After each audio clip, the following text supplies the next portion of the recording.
سخی ہے تو وہ بڑے سخاوت والا بندہ ہے، تو تجھے تیری اجرت دنیا میں مل گئی، جو شہرت تم چاہتے تھے وہ تجھے مل گئی ہے، حکم دیا جائے گا اون دے منہ گھسیٹ کے جہنم میں داخل کر دو۔ فرمایا تیسرے بندے کو لایا جائے گا، وہ تیسرا ہوگا مجاہد غازی، جنہوں نے جہاد کیا ہے، غزا کیا ہے۔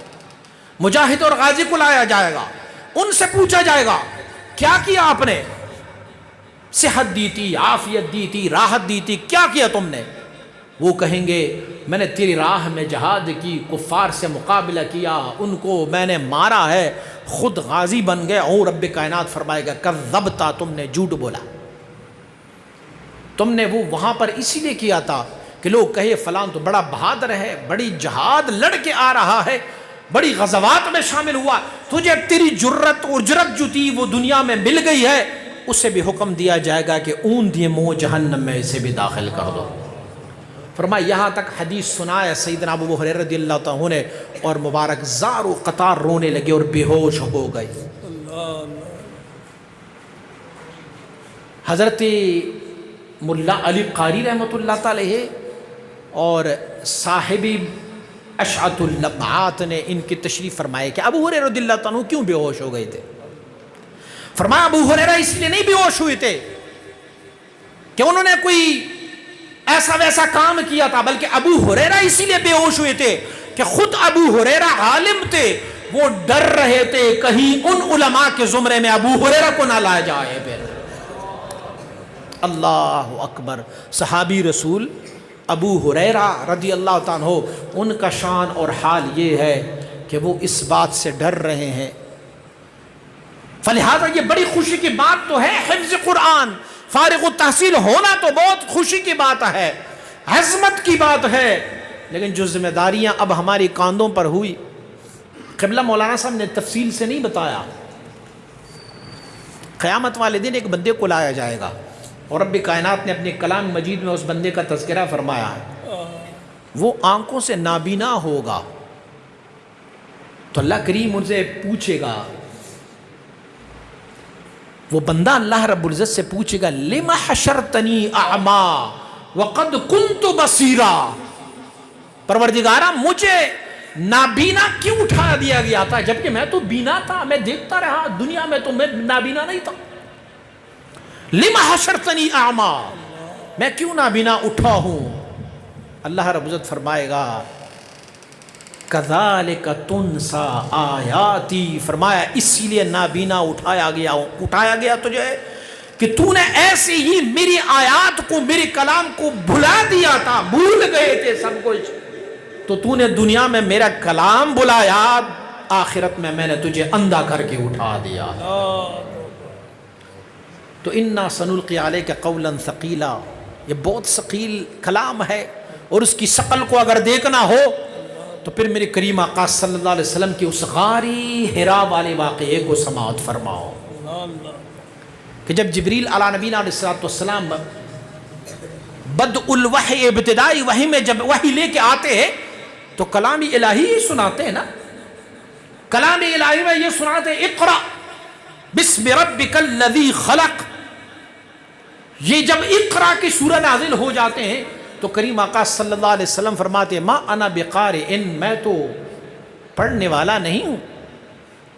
پھر فرمایا اقرأ، کہا ما انا بقارئ، میں تو پڑھنے والا نہیں ہوں۔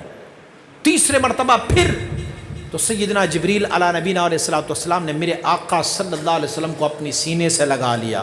حضرات فرماتے ہیں کہ یہ ایک کیفیت تھی توجہ کی جو حضرت جبریل علی نبینا علیہ السلام نے حضور نبی اکرم صلی اللہ علیہ وسلم کو بإذن اللہ کر لی۔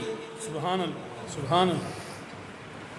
اور اس کے بعد جب آیہ شریف نازل ہوئی تو اس آیہ کی ثقل، اس صورت کی عظمت اتنی تھی کہ امام بخاری نے باب لگایا ہوا ہے، باب کیفیت بدء وحی النبی صلی اللہ علیہ وسلم، حضور پر جب وحی کی بدی ہو رہی تھی، ابتدا ہو رہی تھی، تو کیسے جب وحی نازل ہوئی تو کریم آقا کی کیا کیفیت ہوئی؟ ترتعد بعادہ، کریم آقا کے کاند مبارک لرزنے لگے تھے۔ وہ ہے کون؟ اللہ اللہ، میرے اور آپ کے آقا کون ہے؟ اللہ اللہ، وہ ہے ذات گرامی حیثیت اور قانون یہ ہے کہ موسیٰ ز ہوش رفت بیک پر طوی صفات اور تو عین ذات میں گری اور در تبسمی. موسیٰ علیہ نبی علیہ السلام ایک صفاتی پرتاؤ سے تجلی سے زمین پر گرے, ہوش کھو بیٹھے, لیکن میری محبوب کا شان یہ ہے کہ وہ رب کائنات کا دیدار کر رہا ہے اور مسکرا رہا ہے. سبحان اللہ, سبحان اللہ. وہ قوت اور طاقت رکھنے والی ذات پھر بھی کلام الہی کی نزول کے وقت ترتعد بعادہ, آپ کے کاندھے مبارک لرز رہے تھے. تو کوئی ایسا ویسا کلام نہیں ہے. حضرت عمر رضی اللہ تعالیٰ عنہ ایک دفعہ اپنے گھوڑے پر سوار ہے اور ایک مسجد کے قریب سے وہ گزر رہے ہیں. قاری قرآن فجر کی نماز پڑھا رہا ہے, تو انہوں نے قرآن عظیم الشان کی یہ آیت شریف تلاوت کی, ان عذاب ربک لواقع ما لہ من دافع, بے شک تمہارے رب کا عذاب نازل ہونے والا ہے, وما لہ من دافع, اسے دفع کرنے اور روکنے والا کوئی نہیں ہے. تو آپ کو پتہ ہے سیدنا عمر رضی اللہ عنہ کی کیا کیفیت ہوئی؟ عمر بھی وہ بہادر ہے, لیکن کلام الہی کو سماعت فرمائی. اس کلام کی چاشنی اور لذت سے, اس کلام کی عظمت سے آپ مبارک جو اپنے گھوڑے سے نیچے گر گئے اور آپ کی لیفٹ سائیڈ کی 2 پسلیاں ٹوٹ گئی تھی. آپ مبارک, یہ کلام مبارکہ کی عظمت ہے, یہ کلام مبارک کی ہیبت ہے کہ اللہ رب العزت نے اپنی اس کلام میں یہ کچھ رکھا ہوا ہے. کلام مجید تو پورا 6666 آیتیں, یہ تو عزت اور عظمت والی ہے, بلکہ کلام مجید سے اخذ شدہ ایک جملہ, ایک جملہ, ایک کلام, کہ جسے ہم اور آپ کلمہ طیبہ پڑھتے ہیں, لا الہ الا اللہ, ان کی عظمت کیا ہے. کریم آقا صلی اللہ علیہ وسلم کا ارشاد گرامی ہے, حضور فرماتے ہیں کہ کلمہ طیبہ جو لا الہ الا اللہ ہے, تملأ ما بین السماء والارض, زمین اور آسمان کے جتنی فاصلے ہیں وہ ایک کلمے کے ثواب اور اجر سے بھر جاتے ہیں. سبحان اللہ, سبحان اللہ. بس ایک دفعہ یہ کلمہ پڑھ لیا تو زمین سے لے کے آسمان تک کا جتنا فاصلہ ہے یہ سارے کا سارا تمہاری ثواب, تمہاری اجر کی وجہ سے یہ مملوء اور بھر جاتا ہے, یہ پوری کا پورا فاصلہ. لیکن ہمیں ڈرنا چاہیے اس قوم سے. میرے کریم آقا صلی اللہ علیہ وسلم کا ارشاد گرامی ہے, حضور فرماتے ہیں رب قاری القرآن والقرآن یلعنہ, بہت سارے ایسے لوگ ہوں گے جو پڑھ تو قرآن رہے ہوں گے لیکن والقرآن یلعنہ, قرآن اسی پر لعنت فرما رہا ہوگا. اللہ اکبر. کل قیامت والے دن اگر پوچھا جائے گا جناب مولانا صاحب, جناب حافظ صاحب, جناب قاری صاحب, آپ نے قرآن عظیم الشان میں یہ پڑھا ہوا تھا نا کہ انما یخشی اللہ من عبادہ العلماء, سب سے زیادہ خشیت والے علماء ہوتے ہیں. جب میری کلام کو بیان کیا جا رہا تھا, جب کلام تم سماعت فرما رہے تھے, اس وقت تمہارے دل کی کیا حالت تھی؟ کیا تمہیں خشیت رہا؟ کیا تم اللہ رب العزت کی, کیا فرمایا, اللہ نزل احسن الحدیث کتابا متشابہا مثانیہ تقشعر منہ جلود الذین یخشون ربهم ثم تلین جلودهم وقلوبهم الى ذکر اللہ. فرمایا پروردگار وہ ذات ہے نزل احسن الحدیث, بہت پیاری بات نازل فرمائی, کوئی ایسا کتاب نازل فرمایا جو مثانی کتاب ہے, جس کی سننے سے, جس کے پڑھنے سے تقشعر منہ جلود الذین یخشون ربهم, جب ان کی تلاوت کی جاتی ہے تو سننے والوں کی رونگٹیں کھڑی ہو جاتی ہے. جب کلام سماعت کر رہے تھے تو کیا رونگٹیں کھڑی ہو گئی تھی؟ تو کل کو اگر بروز قیامت یہ پوچھا گیا تو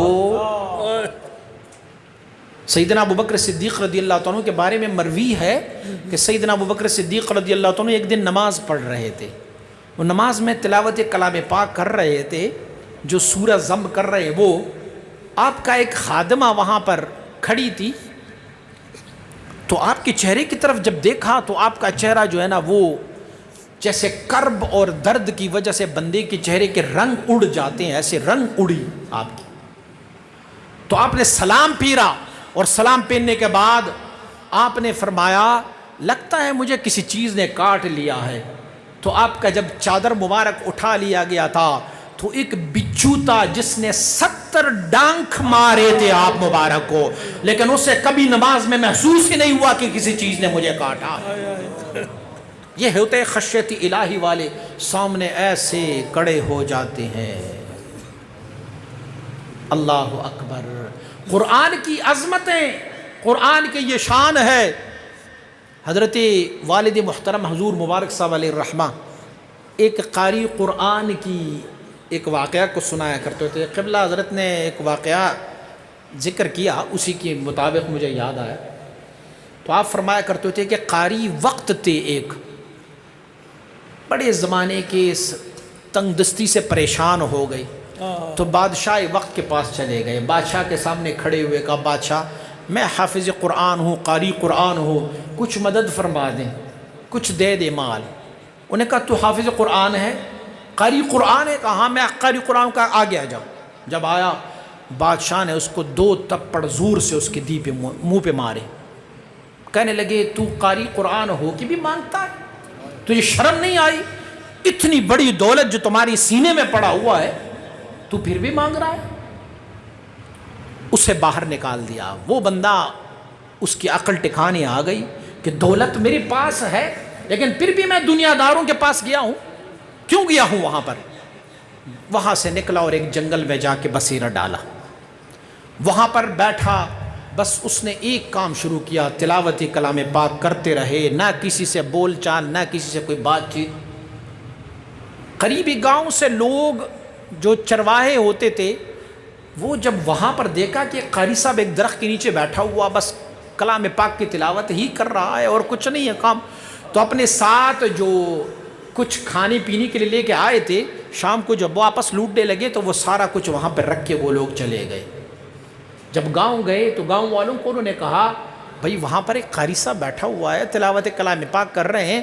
تو اپنی گھر والوں کو کہا بھئی صبح ہم جب جائیں گے تو قاری صاحب کا بھی تھوڑا تھوڑا حصہ ہمیں دیا کرو، ہم وہاں قاری صاحب کو دے دیں گے. قاری صاحب نے کسی کے کھانے کو نہیں اٹھایا. لوگ آتے گئے، روز ان کے سامنے کھانا رکھ لیتے. قاری صاحب کو جتنی توفیق تھی وہ کھا لیتے، بقیہ سب کو اشارہ کرتے آ جاؤ کھاؤ. گویا کسی درویش کا لنگر جاری ہوا. لوگ لاتے گئے اور لوگ کھاتے بھی گئے. کچھ لوگ کچھ علاقوں سے جب آئے، انہوں نے قاری صاحب کا چرچا دیکھا. قاری صاحب کسی سے کوئی کلام نہیں کرتے، بولتے نہیں ہے. قاری صاحب ہمیں دم کر لو، وہ کچھ نہیں بولتے، بس تلاوت میں لگا ہوا ہے، تبارک الذی، یاسین پڑھتے رہتے. انہوں نے کہا یہ قاری صاحب تو بڑی پہنچی ہوئی ہستی ہے، چلو یہاں پر کچھ لوگ آئیں گے تو ایک کمرہ ہی بنا دیں گے قاری صاحب کے لیے. مل کے انہوں نے ایک کمرہ بنا دیا قاری صاحب کو. قاری صاحب وہاں بیٹھ گئے اسی کمرے میں، بس کلام پاک پڑھتے رہے. لوگ آتے گئے، مجمع اکٹھا ہوتا گیا، لوگوں نے نذرانے لانا شروع کیا. قاری صاحب نے کسی کو پوچھا نہیں. 5 6 7 10 سال گزرے. 10 سالوں کے بعد قاری صاحب کے ہاں ایک بہت بڑا مدرسہ اور دارالعلوم شروع ہوا. لوگ اپنے نذرانے لاتے، پھر لنگر شروع ہوا، ملازم رکھے گئے. قاری صاحب نے اپنے کمرے سے نکلنا نہیں ہے، بس تلاوت کلام پاک میں شروع ہے. ایک دن اس بادشاہ کی بیٹی جس کی شادی ہوئی تھی قریبی ایک بادشاہ کے شہزادے کے ساتھ، اب ہوا یہ کہ اس شہزادے کو کسی نے کہا ہوا تھا، وہ شہزادہ کسی بیماری میں مبتلا تھا. کسی نے ان کو کہا بھائی تمہارے سسرال والوں کے ہاں بھی ایک اللہ والا بیٹھا ہوا ہے اس جنگل میں، ایک دفعہ وہاں بھی چکر لگا لو، وہاں سے بھی دم کروا لو، کوئی وہاں سے بھی نذرانہ کو کر لو. انہوں نے اپنی سسر صاحب کو کہا آپ کے علاقے میں ایک اللہ کا ولی بیٹھا ہوا ہے، میں وہاں پہ جانا چاہتا ہوں. ہاں ٹھیک ہے، مجھے تو پتہ نہیں کون سا ولی ہے، کہاں ہے. کہا فلان جنگل میں بیٹھا ہوا، مجھے اطلاع ملا ہے. بادشاہ وقت نے انہیں کہا ٹھیک ہے جی، داماد جی آپ بھی آ جاؤ.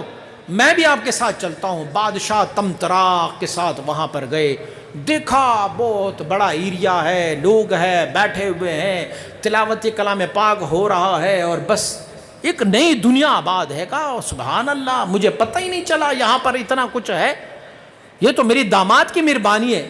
بادشاہ 10 بستہ اس قاری صاحب کے پاس کمرے میں حاضر ہوا، قاری صاحب کو تحفے نذرانے سارا کچھ دیا۔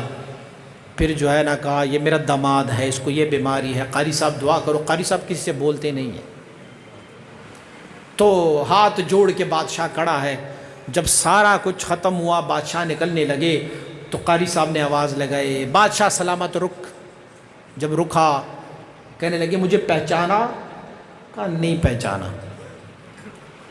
کہا میں نے آپ کو پہچانا ہے، آپ ہمارے بادشاہ ہو۔ کہا وہ تو آپ پہچان چکے ہوں گے، لیکن میں نے آپ کو نہیں پہچانا۔ کہ یاد کر تمہارے پاس ایک قاری آیا تھا جس نے یہ کہا تھا کہ مجھے کوئی تحفہ دے دو، کوئی نذرانہ دے دو، کوئی مدد کر لو۔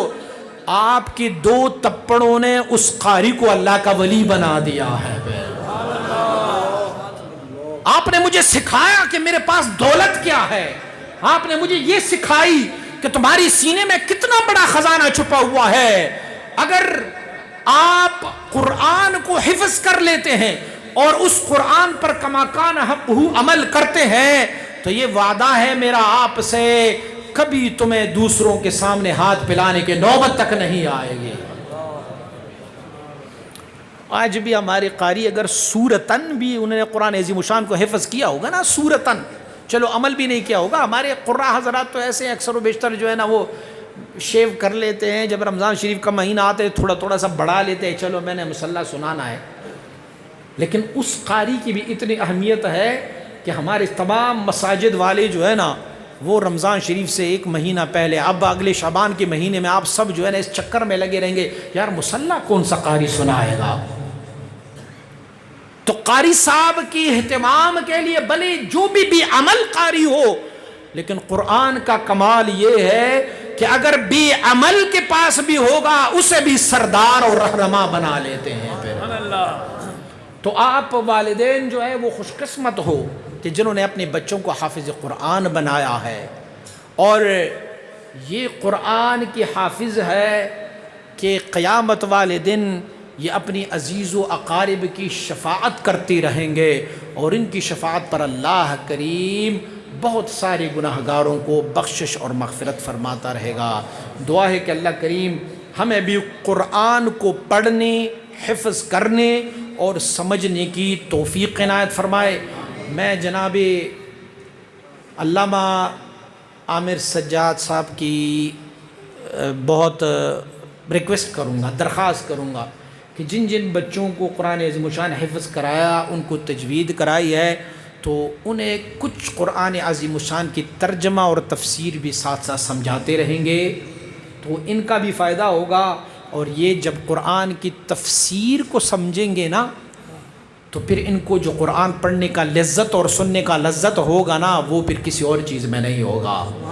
آپ اہل عرب کو دیکھتے رہتے ہیں نا، جب وہ قرآن سماعت کرتے ہیں تو کیسے دھاڑے مار مار کے روتے ہیں، کیا ان کو کیف آ جاتا ہے۔ آپ نے حرمین شریفین کے اماموں کو سنا ہوگا نا، جب وہ نماز پڑھاتے ہو تو دوران نماز ایسے چیخ چیخ کے روتے رہتے ہیں۔